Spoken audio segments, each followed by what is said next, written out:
Hénin-Beaumont, la plus grande ville de la 11e circonscription du Pas-de-Calais. La plus scrutée aussi depuis que le Front National en a fait l'un de ses fiefs.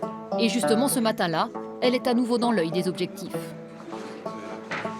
Pour lancer sa campagne des législatives, Marine Le Pen réunit les journalistes dans sa permanence. Peut représenter une opposition ferme, une opposition Conférence de sérieuse, presse où l'on parle surtout pugnace politique nationale, où la confiance s'affiche aussi du côté de la patronne du FN, comme de son suppléant, le maire d'Hénin-Beaumont.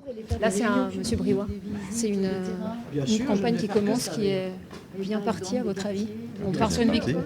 Oui, puisque nous partons avec des scores très élevés au second tour des élections présidentielles. Donc nous avons bon espoir de faire entrer à l'Assemblée nationale de nombreux députés Front National. À commencer peut-être par Marine Le Pen. Mais peut-elle être battue? Pour le savoir, direction le marché d'Hénin-Beaumont. Là où se croisent la plupart des candidats, comme ici le représentant de la France insoumise. Bonjour monsieur Carpentier. En plein tractage. Alors dites-moi. C'est notre seule possibilité, puisque je n'ai pas l'audience de Madame Le Pen pour défendre mon point de vue à TF1, par exemple. Alors, vous n'avez pas l'impression de partir sur une bataille perdue d'avance ici dans la circonscription face à Marine Le Pen?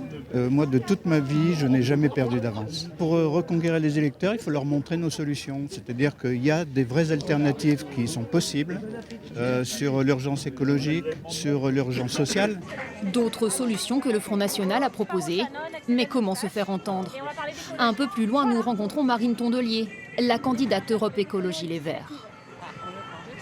Depuis que Le Pen a déclaré sa candidature, là ce matin, c'est un peu, il y a beaucoup de presse d'un coup. Et d'ailleurs, ce qui est impressionnant, c'est que l'attitude des gens change tout de suite. Je lui dirai de votre part. Au revoir.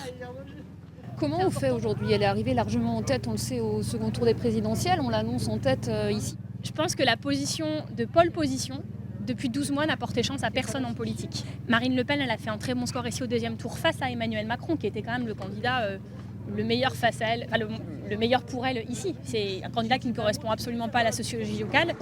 Législative et présidentielle, deux élections différentes. Le député sortant, lui aussi, veut y croire. Nous le rencontrons à l'autre bout de la circonscription, dans sa ville de Carvin.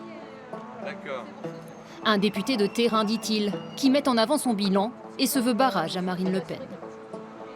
Moi, Marine Le Pen, c'est le danger pour ce territoire.